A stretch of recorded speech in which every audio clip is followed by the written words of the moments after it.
Hi, my name Hi. is Naomi Khalil, and it's really great to see you, Kevin. Good to Um, see you. really happy to be here.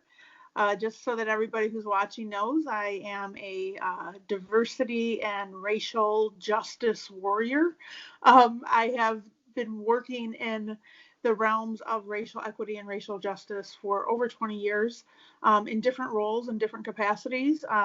As you know, I was director of instructional equity for 10 years in Farmington, and I'm now the deputy executive director of equity, advocacy, and civil rights for Detroit Public Schools.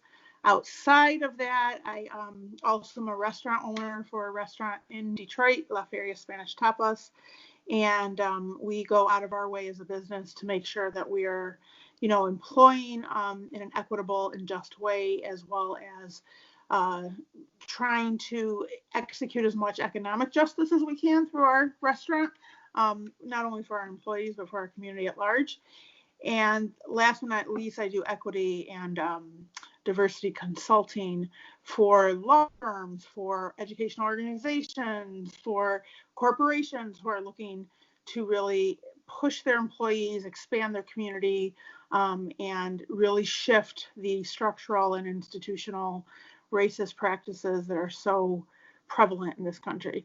So I'm just here today to kind of share some thoughts with you about all of that. Awesome. Awesome. Again, I'm so happy to have you here. You have been a big part of my education in a lot of these things as colleagues and as friends. So again, I wanted to just give you my platform to echo and amplify. We are living in times where we need to be examining a whole lot. So help us with that, Naomi. What's on your mind? What do you think about these days? So, there's so much dialogue going on, and I have to say that we have witnessed, unfortunately, in the last 10 years, particularly, a huge uptick in reliving the trauma of Black lives being taken at the hands of either police or civilians in ways that many of us wanted to believe in this country was an exception, right? It was not the norm.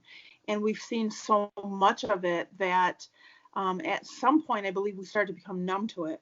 And what's really on my mind right now is um, why we're at this tipping point, right? Like, why are so many people now finally rallying behind this call for justice? And it would be ignorant of us to not throw in the conditions of COVID and the stay-at-home orders and the worldwide pandemic, because for years, people of color, and particularly our Black and African American brothers and sisters in this country, have been voicing their concern around the marginalization of their communities, the oppression of their communities, the history of how this country has put into practice and into law a lot of ways to oppress and suppress their communities.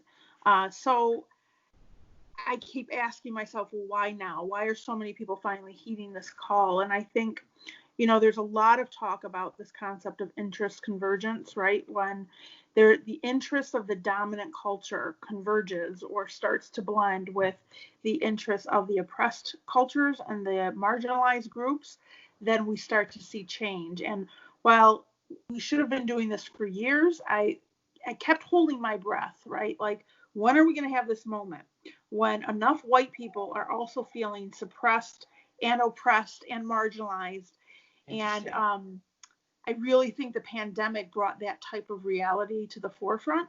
Uh, and it created this whole, environment and kind of hot pot of everybody being more plugged in to the internet, to TV, Yes. with a lot more time to protest, right? So if you are working full time at a job physically, and the death of Trayvon Martin, or the uprising in Ferguson or wherever, like, there's been so many, Doesn't. it was hard to, like, I'm just gonna walk out of my job and go do this. But with so many people at home, and because of the pandemic, and now we've shifted our work habits, I believe it became a lot easier for people to engage. Mm-hmm. for people to not hide from the information. And the very outcomes or results of the COVID pandemic really highlighted then the disparate conditions for our communities of color versus our white communities. The reason why deaths are higher is not genetically coded reason at all, right? It is very socially driven. It is very policy driven. So when you have communities that don't have access to healthy food or health maintenance or insurance or medical care, you don't have their ability to create stable conditions, Right. You're going to have more unhealthy people, higher rates of diabetes, higher rates of heart disease, higher rates of all sorts of conditions that put them to be in that at-risk category for this infection and this COVID that none of us really had experienced before. And as it started to hit our country and we started seeing the death rates tick up, I will tell you that working now in a predominantly Black environment, the initial reports of who were dying were like older white people.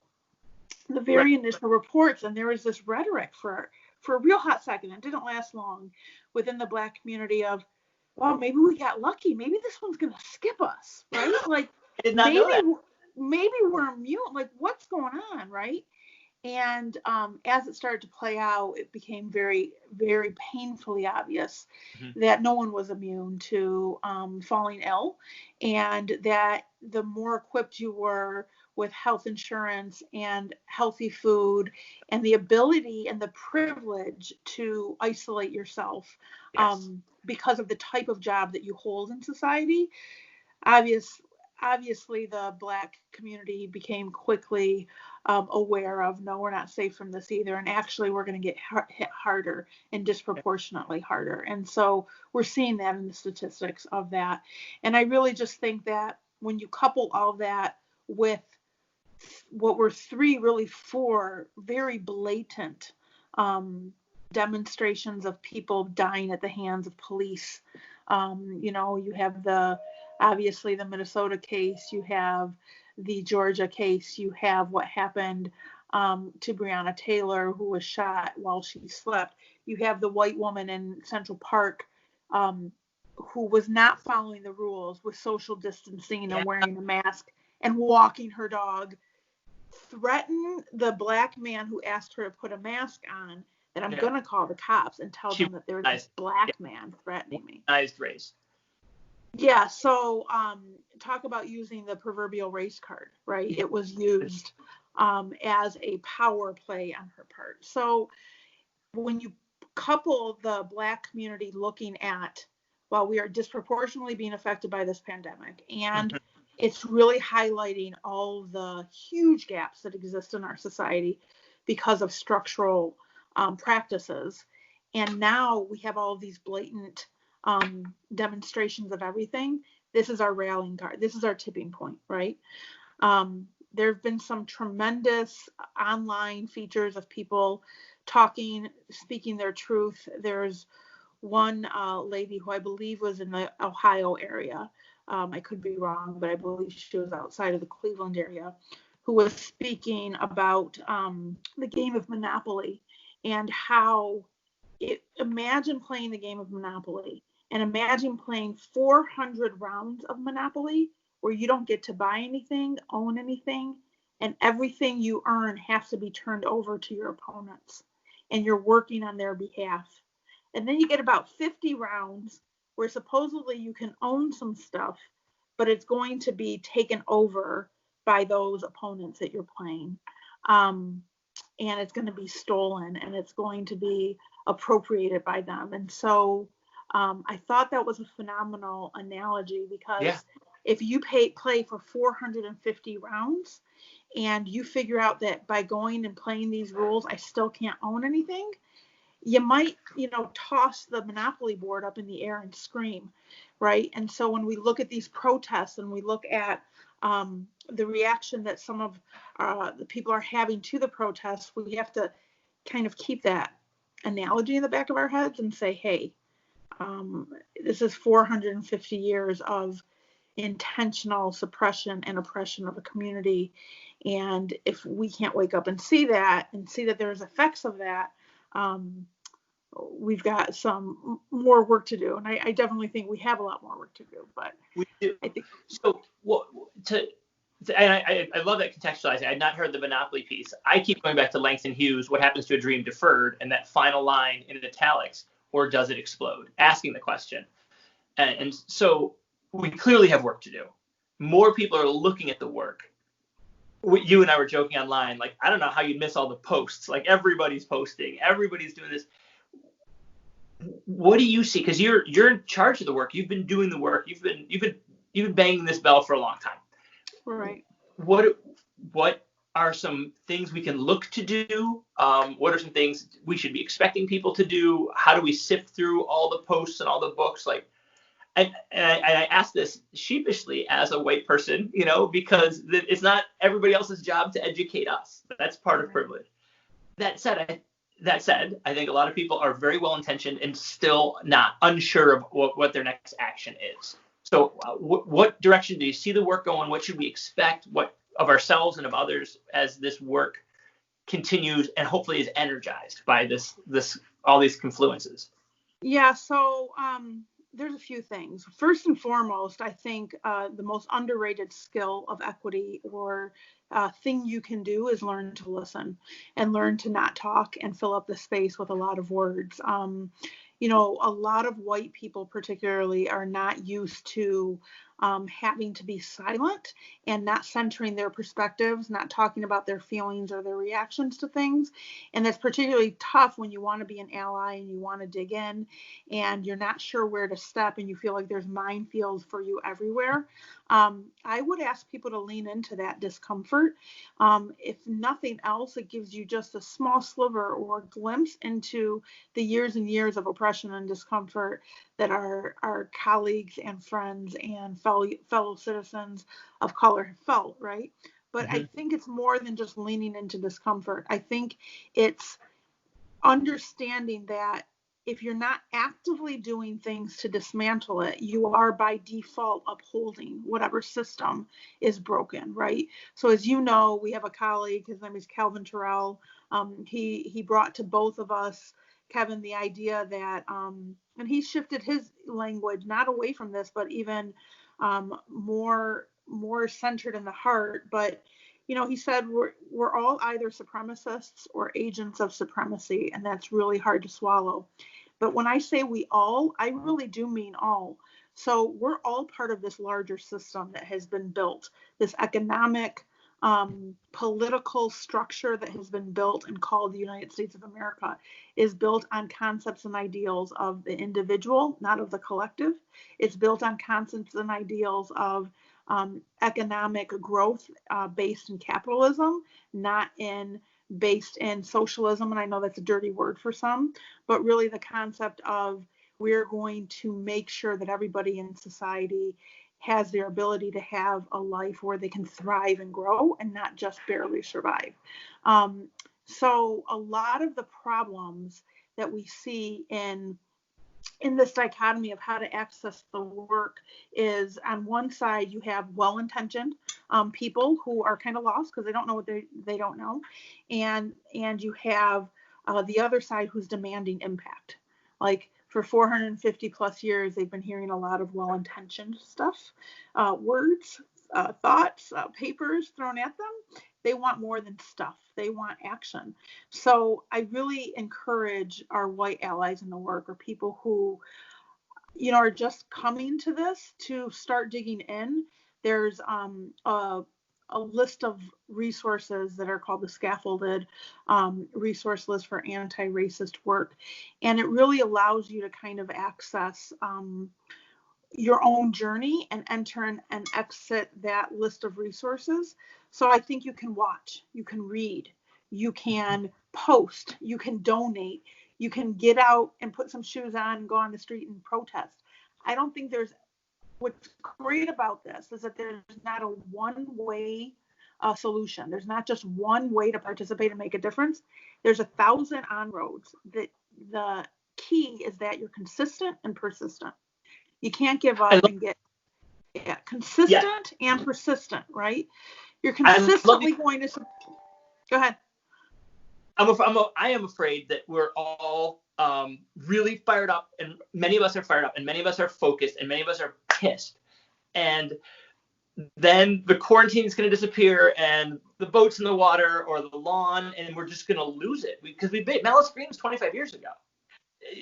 So how do we, the persistent is, I think, so key to like, this isn't a thing we did that one weekend. This is, we're going to work on this for a very, very long time. And the work we might not be there at the end. The work might outlast us, but it isn't checking boxes. It isn't these three things. It's not a life hack, right? It's not these two simple fixes for American society. So I love that you said that, because it's the on road is the way we then you journey from there.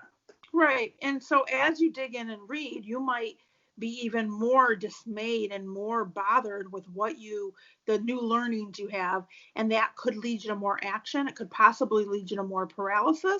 That's where I would invite you back to that resource list and say, okay, and now what? Like, how Mm-hmm. else do I take action here? And what else can I do? I think it's important to build communities of support. And so, a lot of people of color, particularly in the Black community, don't want the privileged group to lean on them to show them the way. Um, so it's about creating groups of support, affinity groups, like, so white people who are dedicated to anti-racism can all work together. Black people who are dedicated can all work together, and then we can come together.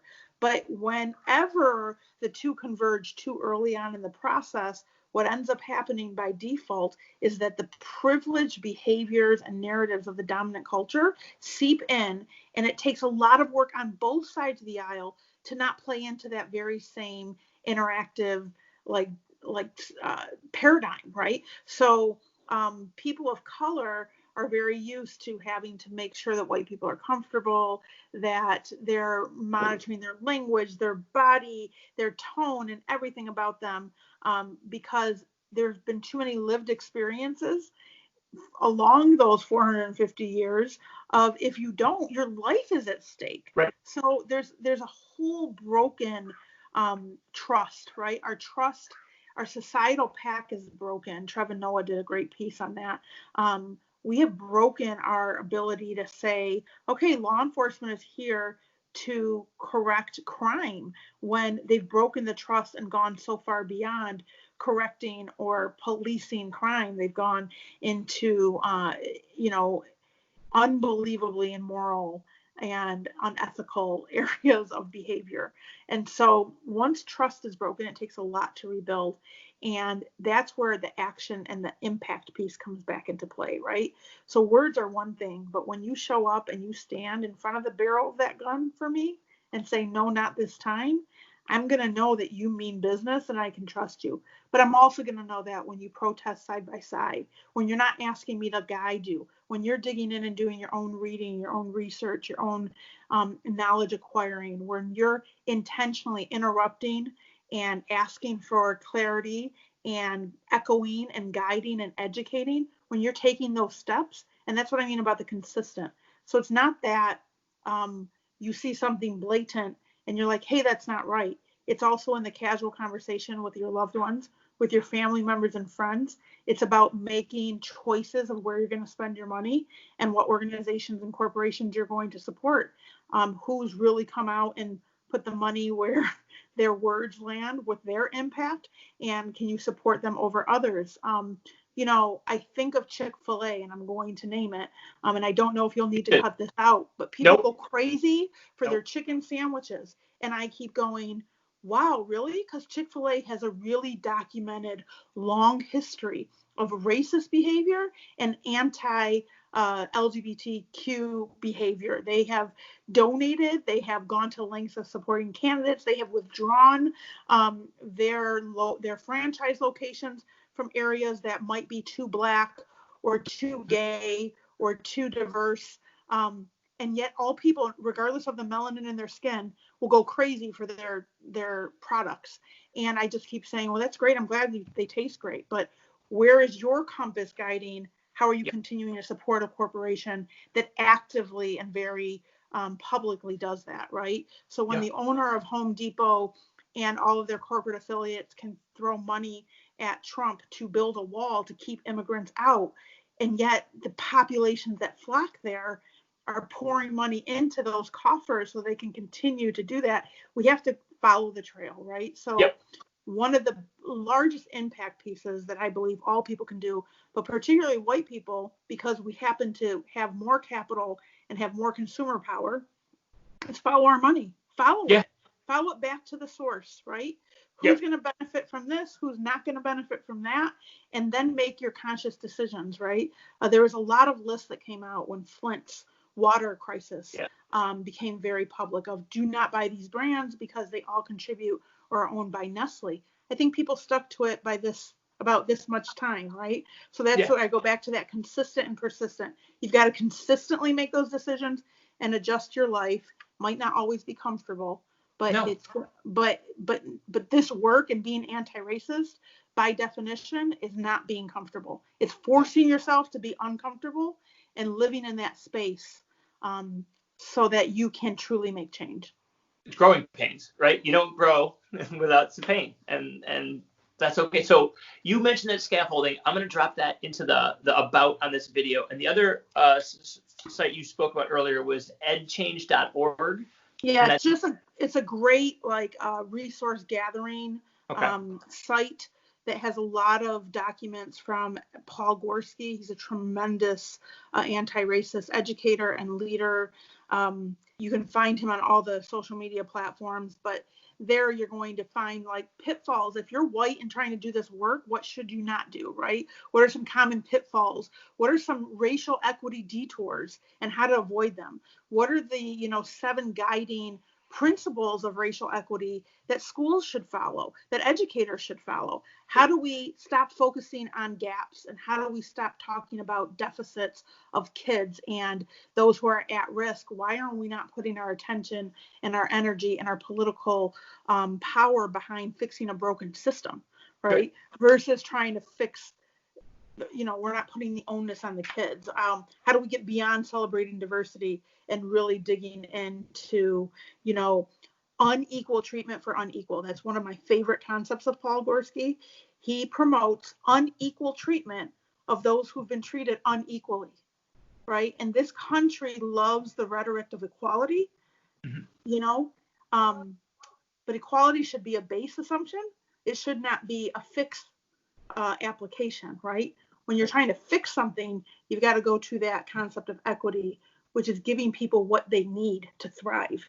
And that's not going to be equal. Because No. if you've been in 450 rounds of Monopoly without any money, I'm going to have to give you a couple $100,000 to try to catch up. Yeah. Right? To It has try to to be. catch up. And Not the many. guys who've had free reign for 450, guess what? They're not going to get anything. That's equity. Yes. Again, unequal treatment of unequals. No. So, Naomi, I very much appreciate all the work you've done in my journey and the work you're doing in our community schools. That's not the only work you do, though. And No. you are owner and visionary with family members of one of my absolute favorite restaurants, La Feria downtown in Detroit. And so I can't not ask you, how reopening, what's the plans? How can people get back into the swing of supporting local businesses, especially restaurants? Yeah, so really, while we were shut down, we were promoting gift cards. I did an online experience with Airbnb, which was great. Thank you for that connection, Kevin. It really was phenomenal. We got a lot of great feedback. And now we're about to reopen because our state lifted the order where we're at 50% capacity. So as of tomorrow, there will be dine-in service. We'll be taking all the safety precautions, social distancing. Our employees will be wearing masks and washing hands and all of those recommendations. But it's really important to support the businesses, particularly in the marginalized and oppressed areas. Detroit, a lot of the elders in Detroit are very nervous right now because they're still healing the scars of the 67 uprising. Of course. And they're very, very, scared of what's going to happen now. was projected that over 50% of all small businesses are probably going to have to close permanently because of the impact that the shutdown has had. And so one of the best ways to be anti-racist is to really go into those oppressed areas, Pontiac in Oakland County, Detroit, Flint, and say, I'm going to spend my dollars here. I'm going to shop here. I'm going to go to those restaurants. And as a restaurant, La Feria, we're in Midtown on Cass Avenue. If you ever want to come by and check us out, we're open. We have truncated hours because of the shutdown, but we're open basically 1 to 9 every day, moving forward for sit down service. And we're trying to, enact economic justice everywhere we can, whether it's looking at tip sharing for all of our employees to make sure that everybody can get a fair and reasonable living wage, because our state still doesn't have a minimum wage that's anywhere near what it needs to be, whether it's being intentional in our hiring practices to make sure that we are hiring people who actually live in that community and work in that community and raise their children in that community, and not just the college student from Wayne State that's a visitor to the community. So, lending support to restaurants like ours and others, Black-owned restaurants, makes all the difference in how you can, in the smallest way, be an anti-racist through your action and your impact. Love it. Naomi, you've given us a ton to think about, and even more so, things to do. So it is time to think, to listen, and to do. Thank you so much for the work you're doing and for sharing your thoughts with us here right around dinner time. So I appreciate it very much. Thank you, Kevin. Absolutely. Keep it up. And I'm going to drop your social media tags as well in here. So if people want to reach out, they'll find you that way. Wonderful. All right. Now is the awkward moment where I stop recording, but try and keep you on the line.